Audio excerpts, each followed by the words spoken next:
আসসালামু আলাইকুম, good morning. সবাই কেমন আছেন? প্রথমবারের মতো লাইভ করছি আর কে কুকিং ওয়ার্ল্ড বাই রিমি করি ফেসবুক পেজ থেকে। প্রথমেই আমার ফলোয়ার্সদের অসংখ্য ধন্যবাদ দিচ্ছি, কারণ এটা আমার নতুন পেজ। 100 ফলোয়ার্স না হলে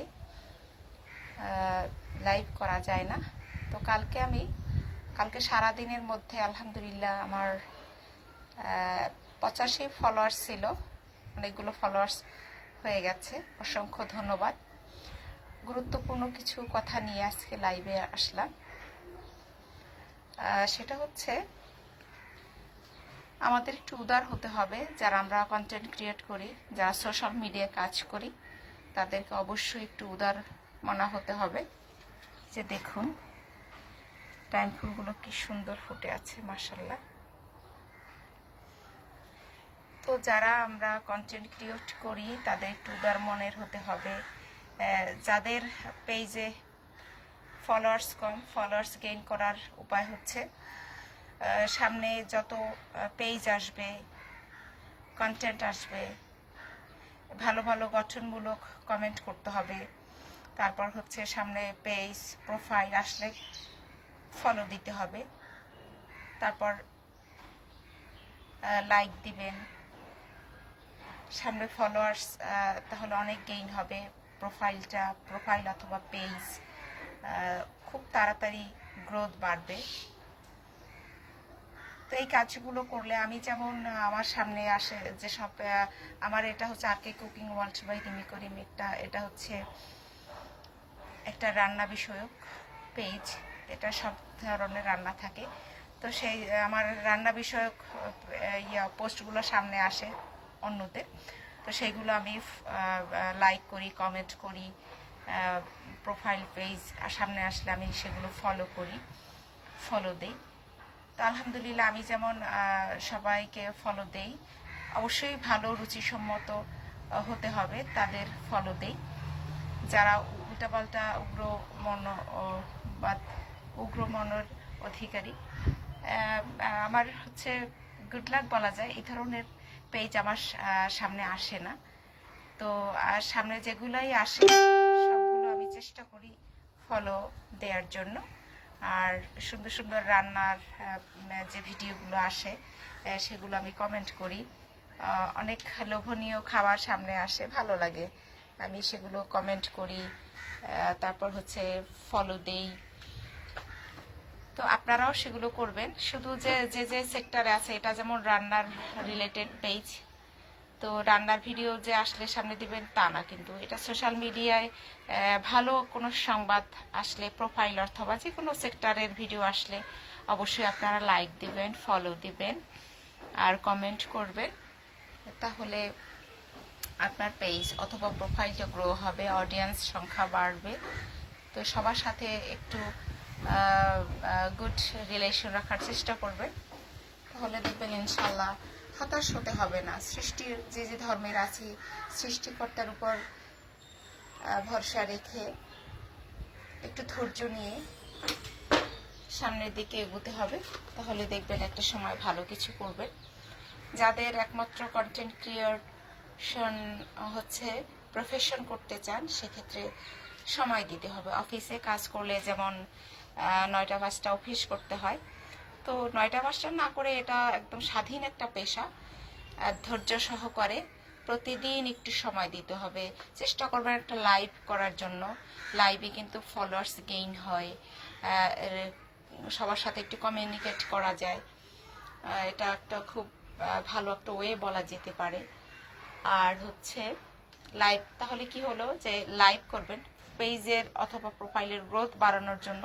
চেষ্টা করবেন একটা লাইভ করার জন্য। লাইভ করতে হলেই যে ফেস দেখাতে হবে তা কিন্তু নয়, ফেস দেখানো ছাড়াও আপনি করতে পারবেন। ভালো যদি কন্টেন্ট ক্রিয়েট করেন, এটা আলটিমেটলি কিন্তু মানুষ সবাই লুফে নেবে। তো এটার কদর সব জায়গায় আছে ভালো কিছু করলে। একটু উদারমনা হতে হবে। আমি যতটুকু জানি আমি চেষ্টা করি সবার সাথে শেয়ার করার জন্য। সবাই নিরাশ হবেন না, হতাশ হবেন না। দেখা যায় যে অনেক বছর আগে একটা পেজ ক্রিয়েট করে আছেন, শুধু ফেসবুকের না, সেক্ষেত্রে ইউটিউব চ্যানেল হতে পারে, টিকটক আইডি হতে পারে, টিকটক অ্যাকাউন্ট হতে পারে, ফেসবুক পেজ হতে পারে, প্রোফাইল হতে পারে।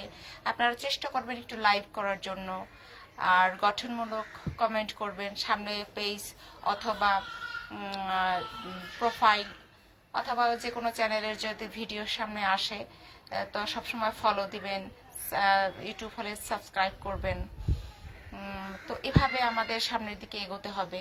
আমরা একজন আরেকজনের পাশে দাঁড়ালে, এখন হচ্ছে ভার্চুয়াল যুগ, ফিজিক্যালি না এখন তো এরকমের প্রয়োজন হয় না, তো ভার্চুয়ালি সবার সাথে কিন্তু কমিউনিকেট করা যায়। তো এভাবে আমরা সোশ্যাল মিডিয়ায় কিন্তু কেউ কারো ব্লাড রিলেটেড, কেউ কম হয় আত্মীয়, খুব পরিচিত, এভাবে কিন্তু খুব ভালো একটা রিলেশন গড়ে ওঠে। স্বচ্ছ এবং সৎ থাকলে আমরা খারাপ দিকটা সবসময় অ্যাভয়েড করব, তাহলে আমরা সঠিক পথে থাকলে, সত্য পথে থাকলে ইনশাআল্লাহ ভালো কিছু করা সম্ভব। যারা অনেক আছে যে মাস্টার্স পাস করে ফ্যামিলি সামলানো, পরিবার সামলানো, এর পাশাপাশি একটা জব করা সো টাফ হয়ে যায়, সেক্ষেত্রে কিন্তু সোশ্যাল মিডিয়া, ভার্চুয়াল জগৎটা একটা আর্নিং সোর্স হতে পারে। আমরা কিন্তু বসে থাকি না, ফ্যামিলির কাজবাজ যারা জব করে না, ঘরের কাজ করে, শিক্ষিত হয়েও কাজবাজ করার পরে যে কেউ যদি চাকরিজীবী হয় তারাও কিন্তু এসে কি করে টুকটাক কিন্তু সোশ্যাল মিডিয়ায় স্ক্রল করতে থাকে। তো সেটা শুধু অন্যের এইভাবে অবহেলায় সময়টা নষ্ট না করে একটা পেজ যদি খুলে, ফেসবুক পেজ অথবা একটা প্রোফাইল অথবা একটা ইউটিউব চ্যানেল অথবা একটা টিকটকে কিন্তু খারাপ দিকটা আমরা অ্যাভয়েড করব।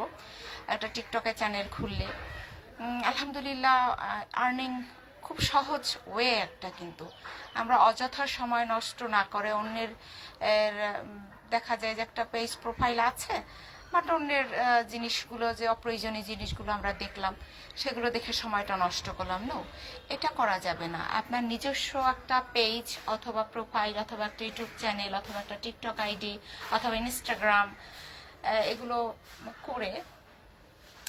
এক একটা অ্যাকাউন্ট করে তারপর যদি আপনারা এইটার পিছনে সন্তানের মতো সময় দেন, দেখবেন ইনশাল্লাহ গাছ যেমন ইয়া করে না, বেইমানি করে না, একজন মানুষের সাথে অনেকক্ষণ মিশলে কিন্তু দেখা যায় যে আনফর্চুনেট একটা ঘটনা ঘটে যায়। বাট সোশ্যাল মিডিয়ায় দূরত্ব বজায় রেখে নিজের বুদ্ধি খাটিয়ে যদি একটু সময় দেয়া হয়, তাহলে এখান থেকে আর্ন করা খুবই সহজ। একজন মানুষ যে হাই প্রোফাইলের যে ভিডিও বানাতে হবে তাহলে যে কোটি কোটি ভিউ হবে তা কিন্তু না। মোটামুটি একটা অ্যান্ড্রয়েড ফোন হলে চলবে। একটা যদি অ্যান্ড্রয়েড ফোন হয়, খুব একটা যে দামি হবে তা কিন্তু না, মোটামুটি রেঞ্জের একটা অ্যান্ড্রয়েড ফোন হলে যেখানে ইন্টারনেট কানেকশনটা হয়, তারপরে হচ্ছে একটু কন্টেন্ট বানানো যায়, এডিট করা যায়, সেরকমের একটা ফোন হলে হাতে থাকলে, একটা ফোন হাতের মুঠোয় থাকলে কিন্তু আপনি ইনশাল্লাহ সোশ্যাল মিডিয়া থেকে আর্ন করতে পারবেন। এখন ফেসবুক থেকে ভালো কন্টেন্ট ক্রিয়েট করতে পারলে, পরিচিতি বাড়লে, ফলোয়ার্স গেইন হলে প্রোফাইলের অথবা পেজের কিন্তু গ্রোথ হয়, আর এটা থেকে একটা আর্নিং সোর্স হতে পারে। আপনার পেজ অথবা প্রোফাইলটা যদি একটু